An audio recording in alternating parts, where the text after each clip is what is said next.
Ladies and gentlemen, brothers and sisters, friends and neighbors, all you citizens of the world, welcome to another edition of the Live from the Heartland show. From Chicago, I'm Michael James, and today I am not going to do any opening banter. We've got one guest, a guy that's very deserving of all the attention he's going to get. He's been a guest on our show many times over, the one and only Rus Bradburd. And Rus Bradburd is a real Chicago hero in many ways. He came out of South Shore, went to Amundsen High School, then he went to North Park College. He was part of a championship basketball team. His great skill is dribbling. He became a recruiter and an evaluator of basketball talent, went on to become an assistant coach with the famed Haskins at UTEP and Henson at New Mexico State. And he is the founder of Basketball in the Barrio, and he is an author. And the reason that he is coming to town is he has a new book out called Big Time, and it's his first novel. His other books include Patty on the Hardwood, which I had an honor of taking some photographs that got used. Rus was coaching professional basketball in Ireland. And I took my wife, Paige, on a honeymoon there. I said, do you want to go to Iowa or do you want to go to Ireland? She said, let's go to Ireland.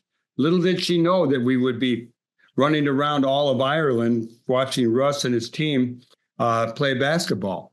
Anyhow, Rus is coming to town to do a couple of readings for his new book. So we're going to talk about it. So with all that, blah, blah, blah, Rus, how about saying good morning to each other? Hi there. Hi, Mike. It's great to be back. There were some exaggerations in my bio there, which I won't quibble about. But I went to von Steuben High School. I do apologize. I wouldn't want to offend the Amundsen people or the von Steuben people. But anyway, yes, it's great. It's great to be back. I still miss the pancakes and the great breakfast at the Heartland. It was my favorite restaurant in town. But it's good that we're keeping it alive this way. Yeah. The way I met Rus was, I don't even remember meeting you, Rus. I just remember that you wrote for the Heartland Journal. I can tell it was through Righteous Bob Rudnick. Who was the Minister of Culture or something for the White Panther Party and one of the first FM DJs. Yes, he suggested he was my brother's roommate, and he suggested, oh, if you want to be a writer, you should look at the Heartland Journal, and maybe you could write something for them. And so that was how we originally met, was through Rudnick, who was sort of one of the real sort of cult legendary sort of guys. Bob Rudnick, he was something in the White Panther Party. Well, Rus, we're going to devote both segments of this show to you. And so I think on the first half, we're going to talk about your new book and the dates that just so people know where they can really see you in person, get signed copies, buy a copy of the book, will be two events. One of them is going to be at the Bookseller on December 6th. That's on Lincoln Avenue, 4736. And then you're going to do an event at Seminary Co-op along with our friend Bill Ayers. That's at 5751 South Woodlawn, and that will be on Wednesday, the 11th. So you're coming to town. You got a new book. Let's talk about the book. This is your first novel. Give it to us, Rus. What do you got to tell us? Well, I as someone who coached in college basketball for 14 years, and then I was a professor on the academic side of things. I was a professor in the English department for 16 years. And so I saw this stark contrast between the way athletics is run and the way academics sort of function. And it was quite a shock to me to sort of see how paralyzed the academic side of the world is. And I just found it strange that especially at our big state universities, it's not happening at your Lake Forest College or my North Park College, but at the big state universities, at the University of Illinois and University of Wisconsin, the football coaches and the basketball coaches are making a ton of money.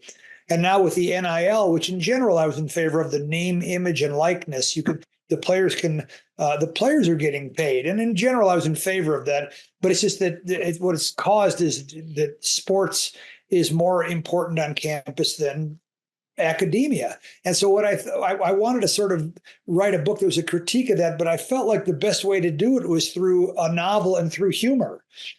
I've gotten, Mike, you might not agree with this, but I've gotten where, I listen to a little NPR every day and I read the New York Times every day. But I think that Stephen Colbert is actually a better news source than NPR. And I think John Oliver is a better news source than the New York Times. I just think that through humor, particularly through fiction, I think you can get at things.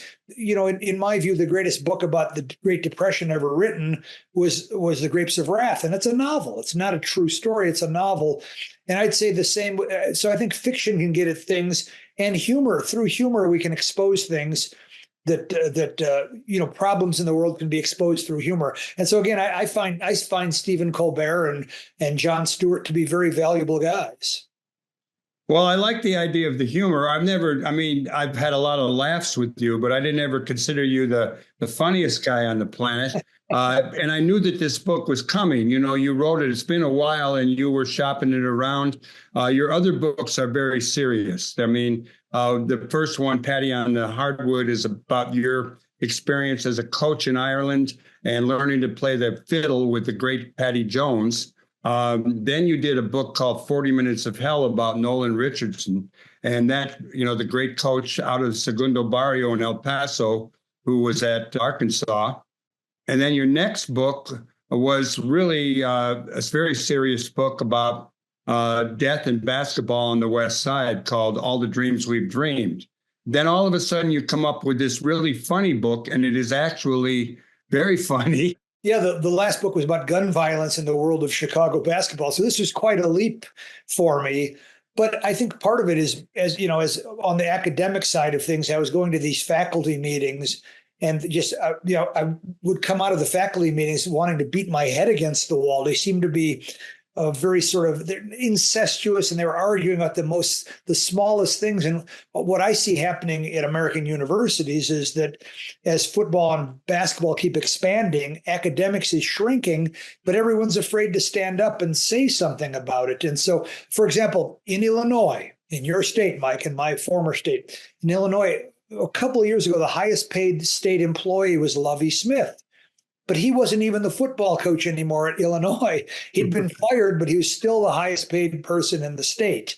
And I think, it's taxpayers' dollars, and it's the focus and the emphasis is going towards sports. And I just felt like that had to be addressed, that it had to be brought up. But what I found on the academic side of things, so I'm lampooning the encroachment of football and basketball at our American universities, but I'm also lampooning the paralysis and sort of the impotence of the academics and the administrators, where this stuff is going on, but no one seems to.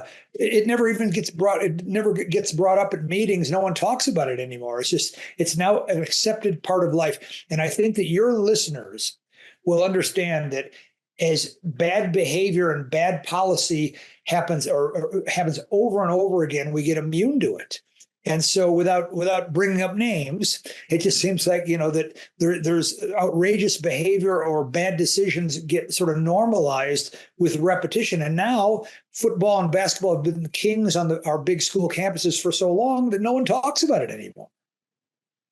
Yeah, and then we've started to talk about the naming, image, and likeness, but there's also the athletic portal, where people can switch universities and go wherever they want. And on our show last week, my cousin Adam James, who had played football at Northwestern, he commented on that situation with the portal and really defended it for the right of people to get paid and to move around.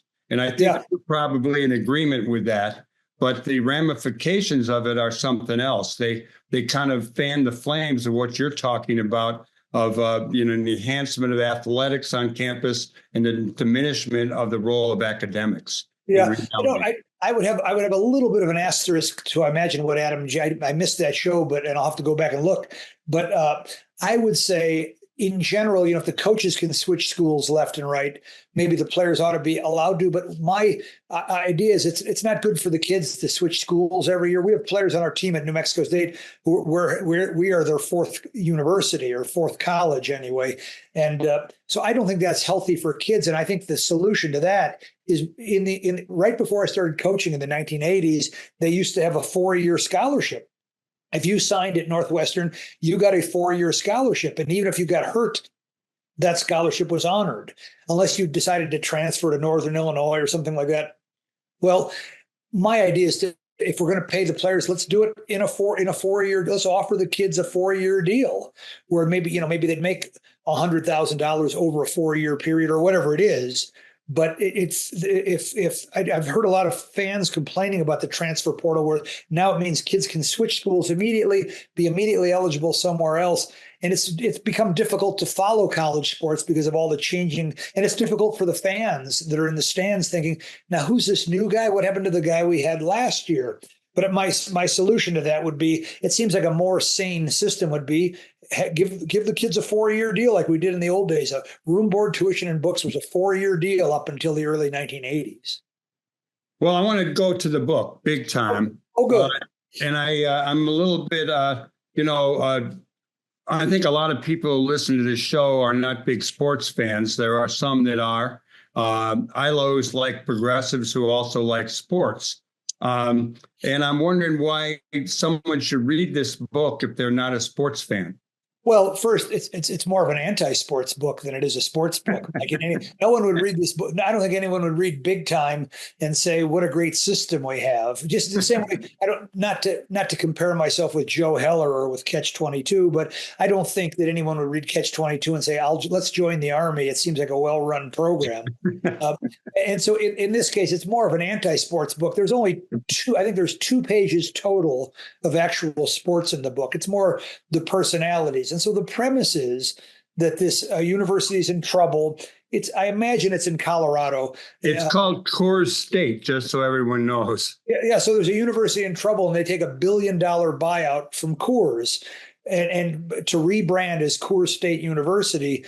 But it becomes clear that the Coors insists that all the money goes to football and basketball. And so the president, thinking this is the way of the future, decides that all the money is going to go to football and basketball. And that the faculty, half of the faculty quits, but the faculty that remains, they have to work for football and basketball in order to survive. And so what happens next is the English department gets tasked with writing the programs, the game programs. The math department does statistical analysis for the teams. Women's studies does the players' laundry. The business department does the investments for the players.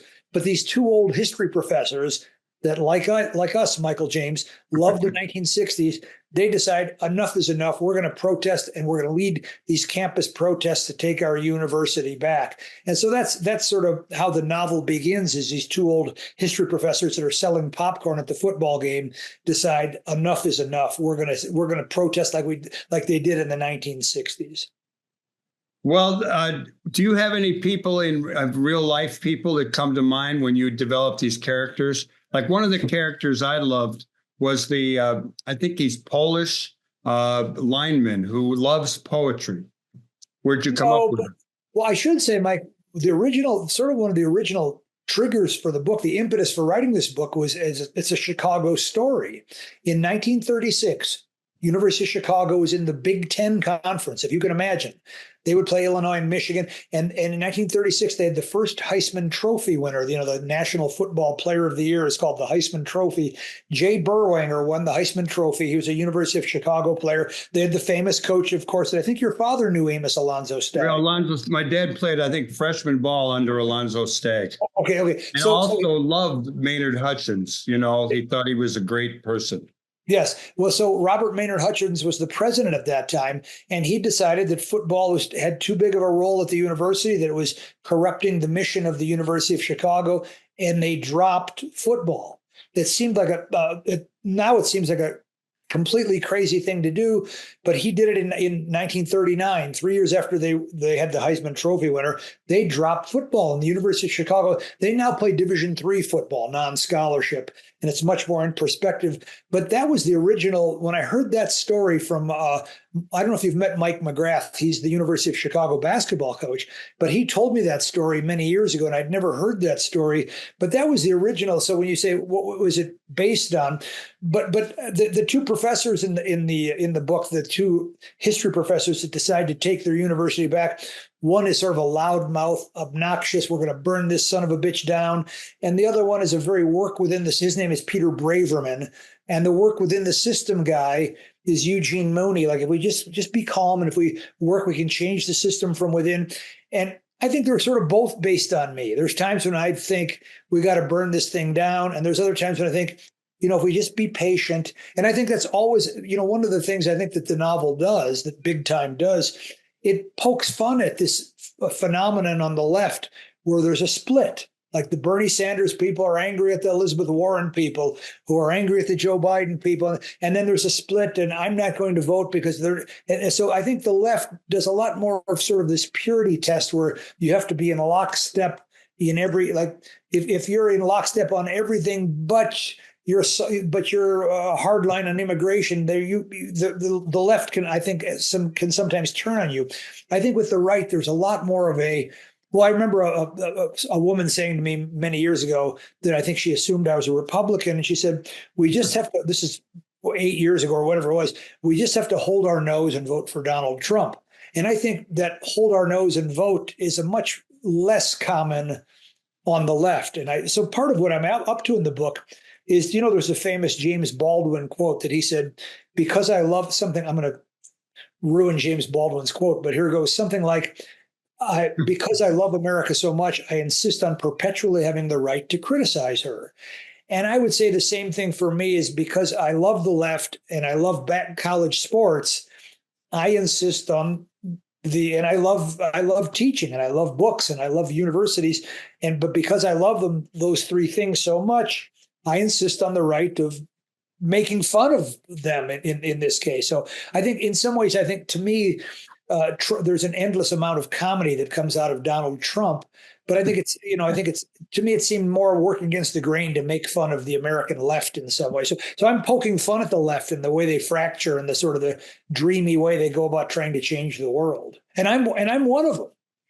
Yeah, you are. And I just want to read the quote from Robert Maynard Hutchins, who was the president of the University of Chicago from 1929 to 1945. And actually, my dad would have been there, I think, in 29. And the quote is, "When I feel like exercising, I just lie down until the feeling goes away."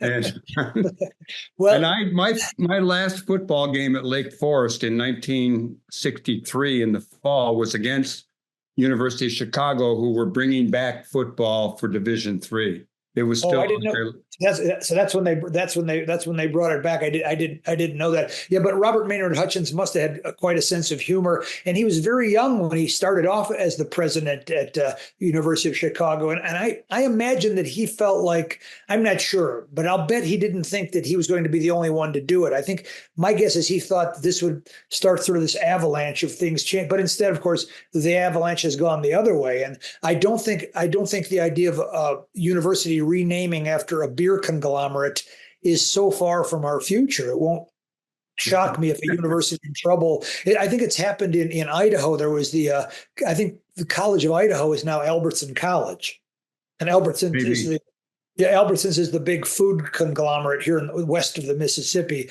But yeah, I think that the University of Chicago was the model, but most of the other people in the book are just sort of like any book of fiction. There's part this person and part that person, but it's a conglomeration of people and incidents that have happened, and just me, making stuff up. Rus Bradburd, talk a little bit about the journey to get this published, because I know you worked on it a while, and then you've had a lot of people who've read it and have issued quotes and praise for the book. How about a little bit of the process to get it published, finally getting it published, and what people are saying about it? Well, I think, because, University of Colorado is in the headlines now for the way their football team has taken over the campus, and with prime time, they called Coach Deion Sanders prime time. And they say that he's completely underpaid. He's making $5 million a year and they're going to give him a huge raise, I guess. But so the timing of it seems perfect for me, but I was in a bit of a hurry to get it out. I started writing it 12 years ago, and then I got distracted by the gun violence book. But it took me 8 or 9 years to finish this book. And your listeners who have read my books before, Michael, will attest that I'm not a great writer, but I have good ideas for books, I think. And I think this is a good idea for a book. One of my many faults as a writer is I send out my manuscript too soon. So if there's young writers listening or aspiring writers, like I'm still a young writer, although I'm 65, but if there's people listening, don't send your book out too soon. And I constantly do that. And so I think it was, but I'm happy to be with the Etruscan Press. Etruscan Press is a smaller press, and it took years to sort of find the right match for this book. Etruscan Press, you would be very interested in this, Mike. Their most recent book before mine was called American Mother.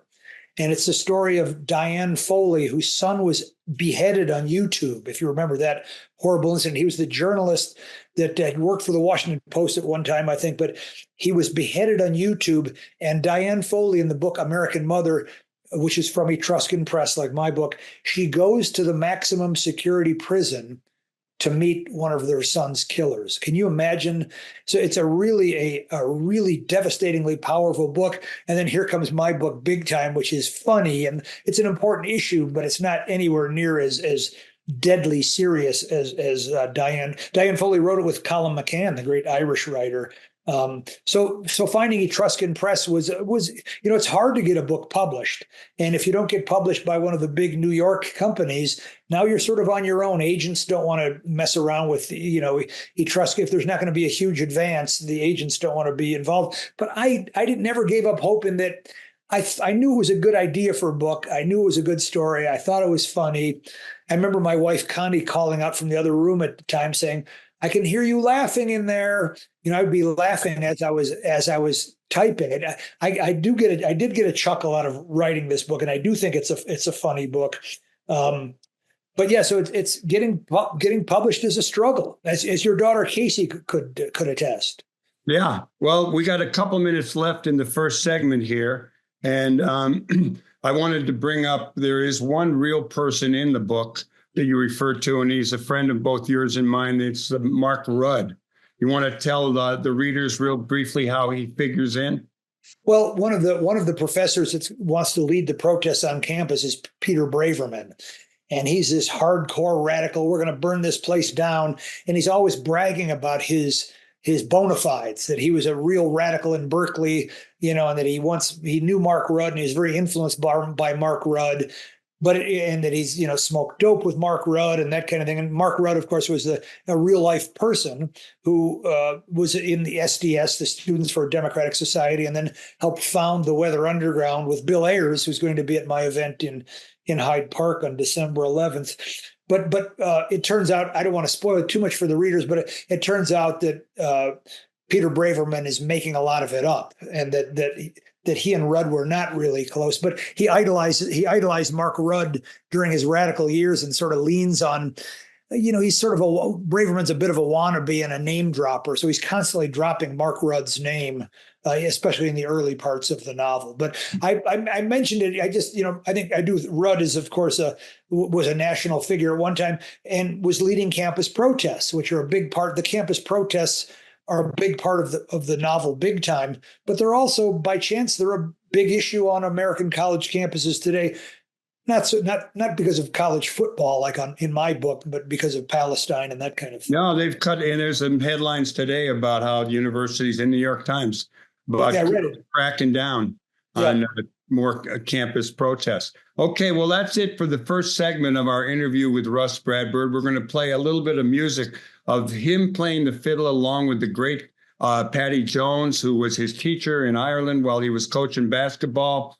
And in case you don't listen to the rest of the interview, Rus will be at the Bookseller on Friday, December 6th, 4736 North Lincoln, and he will be at the Seminary Co-op at 5751 Woodlawn on Wednesday, the 11th. We're going to take a musical break. We'll be right back with more Live from the Heartland for the week of November 30th. Welcome back, all you citizens of the world. It's Live from the Heartland for the week of November 30th. I'm Michael James, and I'm continuing our interview with our good friend, longtime contributor to this show, Rus Bradburd. Just published his book, Big Time, which we talked about in the first half.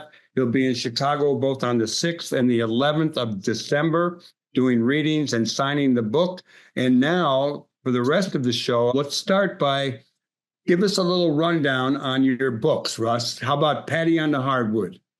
Well, my first book, which the Heartland Cafe had some great events for, it was Patty on the Hardwood is a memoir about me learning the Irish fiddle while I was coaching my basketball team into last place in Ireland. And so while I was trying to learn the Irish tradition of fiddling, I was trying to teach the American tradition of basketball. And that, I don't know, we talked about how serious my books were before. That one's sort of whimsical. It's not a funny book exactly, but it's whimsical. And anyway, that was my first book. My second book was the biography of Nolan Richardson called 40 Minutes of Hell. And Nolan Richardson, he's still alive, but he was an extremely outspoken African-American coach that pointed out injustice whenever he saw it. But he grew up in El Paso as a Spanish speaker. And so he was speaking Spanish from the time he was 2 or 3 years old, went to the nearly all Mexican-American Bowie High School in El Paso, and went on to win an NCAA championship and that kind of thing. So that book, 40 Minutes of Hell, is a look at Nolan Richardson's life, but also sort of the civil rights movement seen through black American coaches. Next, let me think now. Next was Make It Take It, a book of short stories from Cinco. I forgot to list that. I didn't remember the name, but that's fiction, right? Yeah, it's a book of short stories, kind of a connected short, so kind of a novel in stories called Make It Take It that's set at a fictional university. It's not a funny book at all. It's not at Coors State University. And then the one most recent is The Gun Violence Until Big Time just came out this week. But All the Dreams We've Dreamed is the story of hoops and handguns on Chicago's West Side. It all happens at Marshall High School. It's a true story of Sean Harrington, the basketball coach that was shot at 7 a.m. driving his daughter to school. He dove on top of her he was in a rental car, and these young men ran up to his car. It was a total case of mistaken identity. They shot at him. He dove on top of his daughter, and a bullet went through her headrest, so he undoubtedly saved his daughter's life. And then he took a bullet in the back, and he'll never walk again. And so that's actually how the book starts, and it only gets worse from there, Mike. Because several of his players, a half dozen of his players, were shot and shot and killed.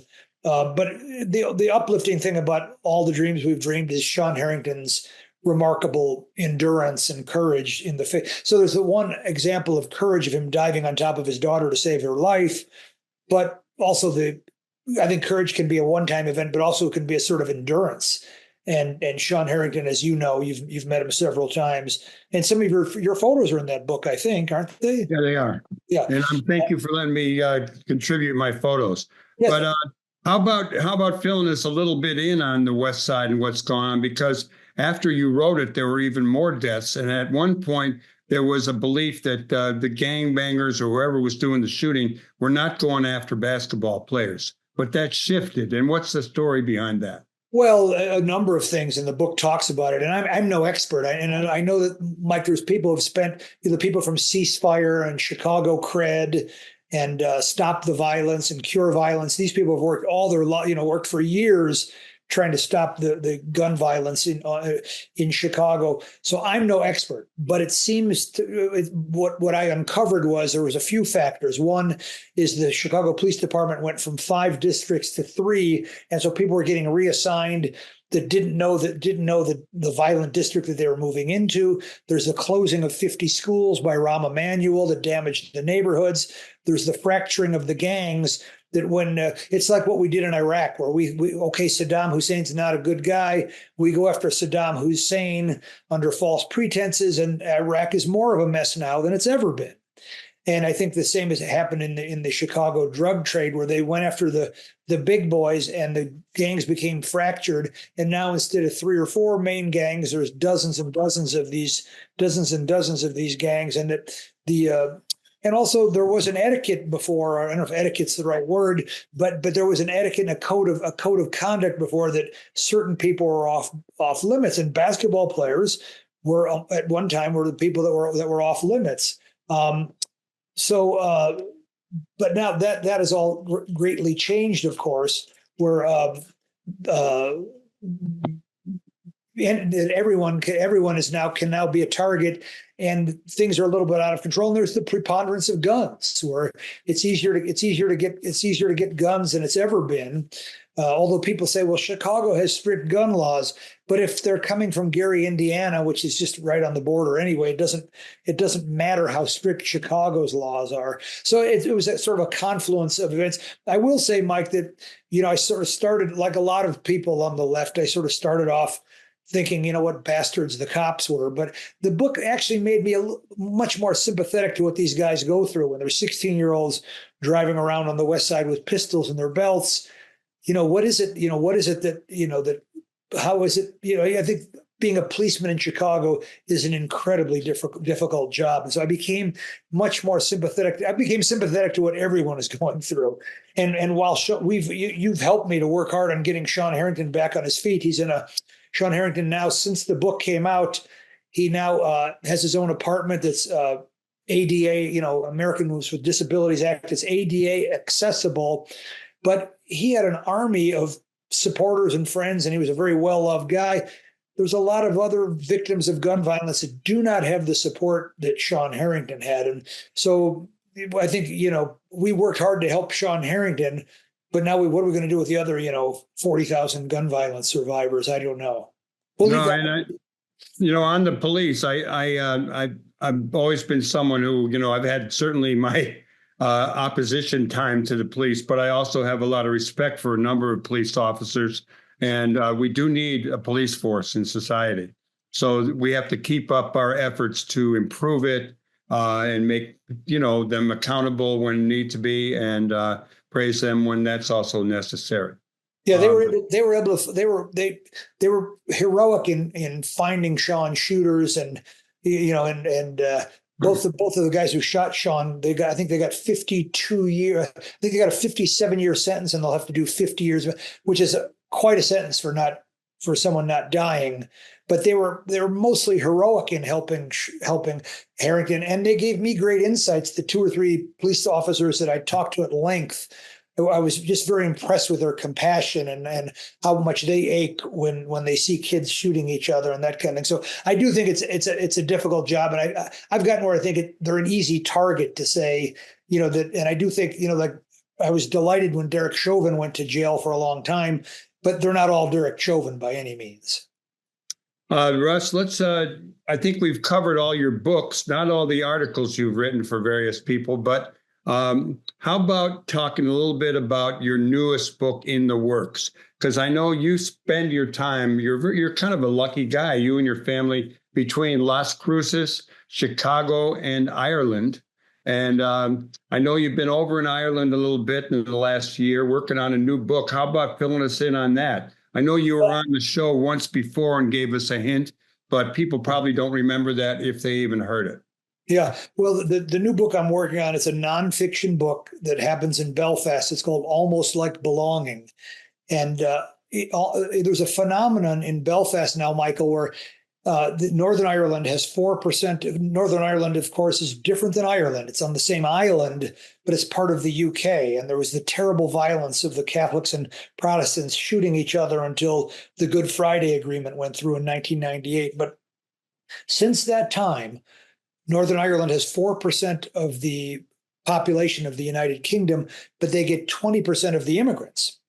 So most people in Belfast that I know think that's a positive thing. They're getting an onslaught of immigrants, and these immigrants are in order to help their kids assimilate, the Syrian and Ukrainian and Sudanese immigrants are sticking their children into Gaelic football, Gaelic sports, which is an odd sort of rugby, soccer kind of. It's an odd sport. It's an odd and beautiful sport. It's a great game, But you look at these rosters of the teams, and there'll be, Kieran O'Reilly and, Sean Kelly and Muhammad Akbar. How did that kid get on the team? And there's this strange phenomenon. Well, in our experience, I think I can speak for you on this, is that sports has always been a great equalizer and a great bridge.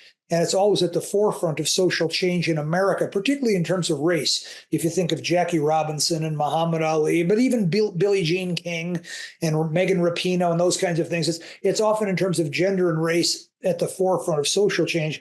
Well, that's happening in Belfast now, too, where these children are assimilating through Gaelic football. So I went over there on a Fulbright fellowship in order to write about this. But the thing that I didn't know until I got there, I thought I sort of had a good grip on the story. But what I did not understand before I got there is that many of the people running these clubs or helping the immigrants are people that were either involved in the violence before or were badly damaged in what they call the Troubles, the Catholic Protestant feuds that were going on in Belfast for many years. And so what I have found is that, like, one of the main characters in the book, he's the president of a youth Gaelic football club, and he did a life sentence for murder.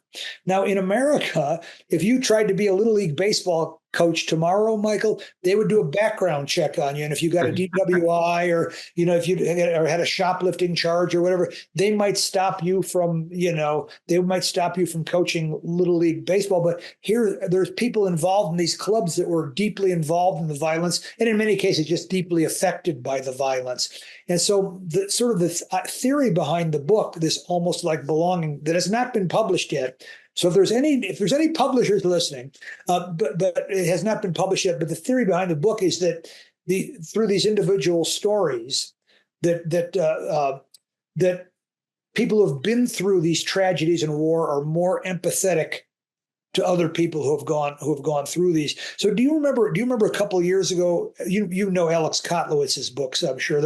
A couple of years ago, he had a book called American Summer, a gun violence book. And it came out around the time my Sean Harrington book did, my book, All the Dreams We've Dreamed. I'll admit Kotlowitz's book is a much better book than mine. He's a terrific writer. But in his book, it was a model for what I'm working on now in Belfast. Is each chapter worked as sort of a separate magazine piece, in my view, that through telling a dozen stories, he was able to sort of weave this narrative, a greater overview of Chicago gun violence. It's called American Summer, and it's a tremendous book. It's not as famous as his There Are No Children Here, but it's a great book, American Summer. And he did sort of this collage and braided these stories together. So that's what I'm trying to do with this Belfast book. But I'm under the same, I still have the same problems, Michael, that I have with every book. Is I get very antsy about, I've got to send this thing out. And I had looked for an Irish publisher. There's only a half dozen publishers in Ireland because it's such a small country. And now I wonder if I should be looking for an American publisher, because it's a bigger story. It seems to me to be a story about how assimilation and how immigration can be a hugely important thing. And now with immigration and refugees being such a hot button topic, it seems that Belfast was the model for peace. What's happening in Palestine, they're looking at Belfast now to think, how can we solve the violence the way they did in Belfast in 1998? Well, Belfast has also been a leader now in how sports can help children to assimilate. And so I do think that the great bridges from society to society are often sport or music, like with the Irish music in Ireland, are also food. When I was a kid, I'm sure you're the same way, is what I knew about Korean people would fit into a thimble, but it's through that restaurant, that I start loving Korean food, or that I didn't know anything about Greece, but my father took us to Greek restaurants a couple of times a year. It got me very interested in. So I think through food and music and culture, they're all often these bridges to understanding. Russ, you bringing up Gaelic sports and Gaelic football. Who was the name of the guy, Kieran, who was on your basketball team when you did win the Irish championship? Yeah. I think you were in last place. Yeah, Kieran Donaghy. And would you believe, Mike, he's retired from football now, but at age 42, he's still playing basketball at the highest level. He's a really remarkable person. When I met him, he was working as a part-time plumber and I think in a restaurant, and you were worried about him showing up at practice and being in the games as we went around Ireland for the championship. But now he became the preeminent guy in Gaelic football. Yeah, he was National Sportsman of the Year after our basketball book came out. He's a star in Gaelic football and basketball in Ireland. But interesting, Mike, it's funny. I'm glad you brought him up. I forgot about this. The book talks about this at the beginning of the book. The reason I got the idea for this book is he told me about a guy. He said, you got to write an article about Stephen O'Cumber on the County Kerry Gaelic football team. And I said, well, I don't know anything about Gaelic football. Why would I care about O'Cumber? And, in Ireland, every name seems like starts with an O apostrophe. There's O'Kelly and O'Donoghue. But it turned out O'Cumber he has an African father and a Moldovan mother. And he's playing Gaelic football at the highest level. And Donaghy thought this is an interesting phenomenon. Kids that are not Irish backgrounds are now starting to become Gaelic football players. So that was the original trigger for me thinking about this idea of sports as a bridge, even in Ireland.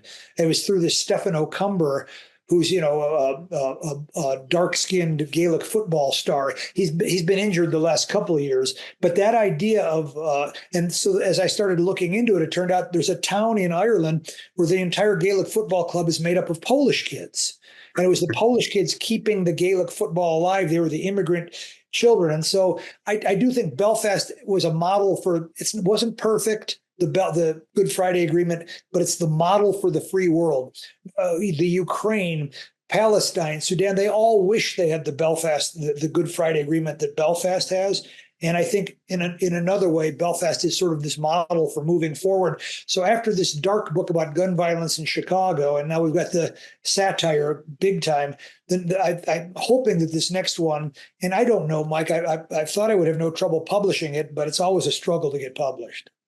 Well, I should come over there with you next time and take some pictures. I would be delighted. I would look.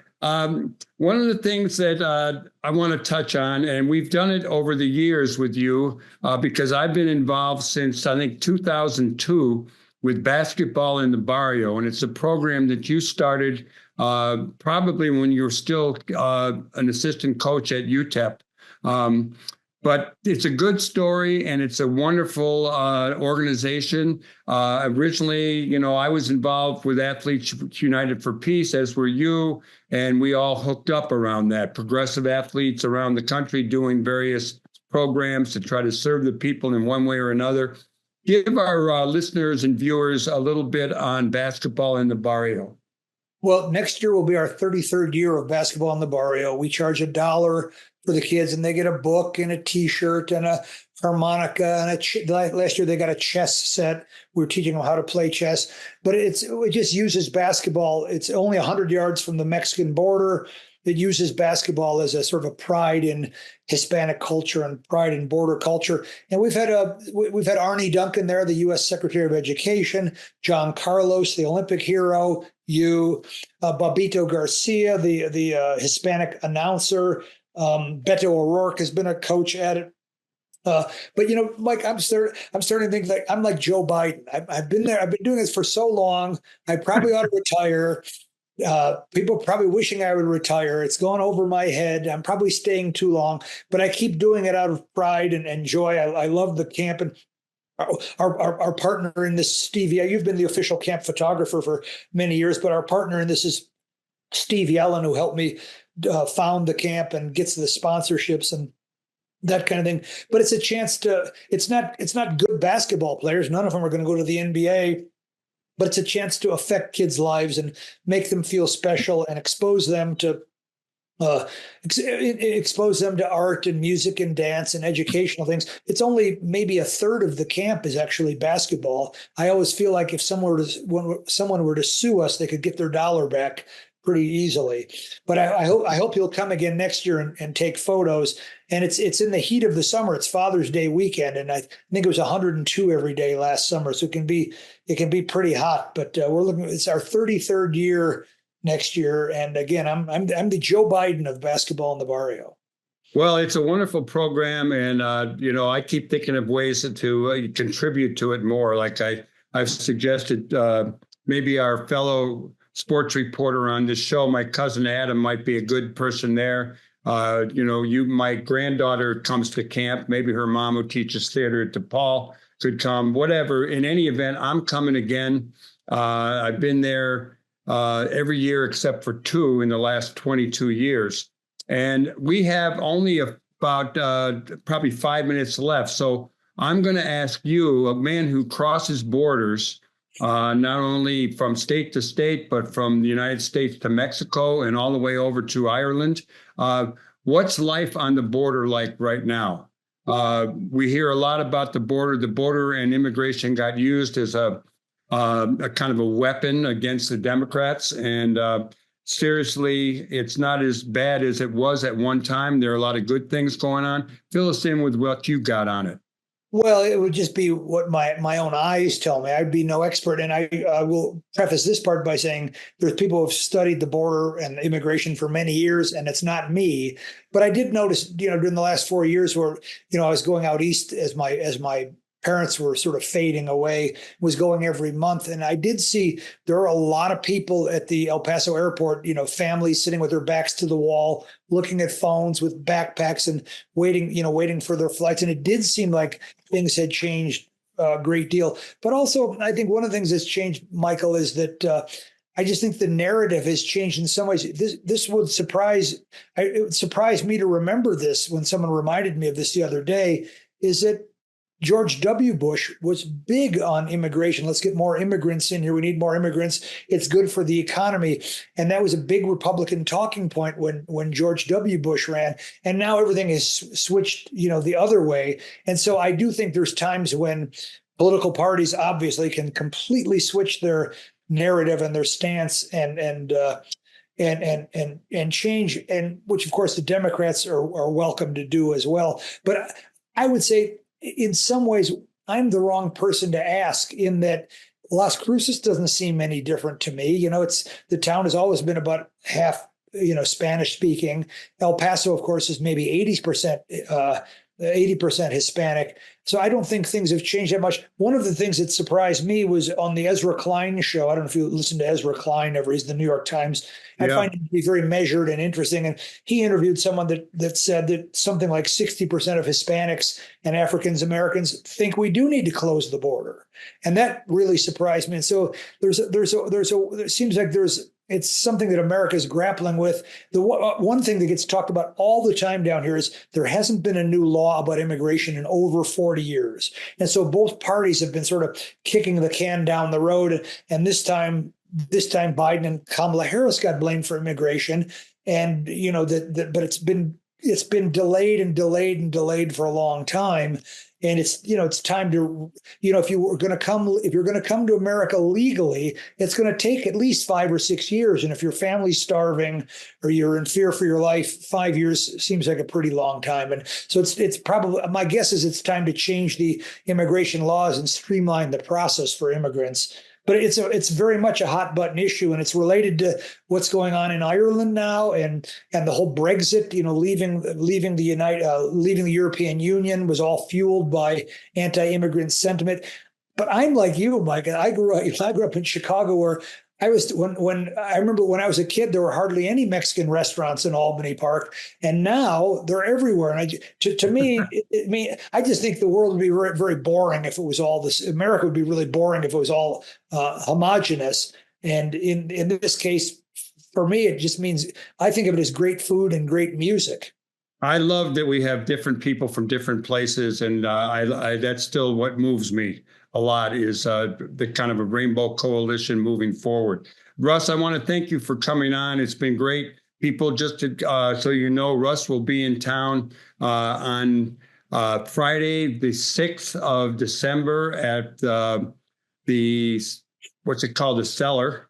Yeah, the Bookseller. Cellar on Lincoln Avenue in Lincoln Square. And then he's going to be at Seminary Co-op with Bill Ayers on the 11th, and that is a Wednesday night.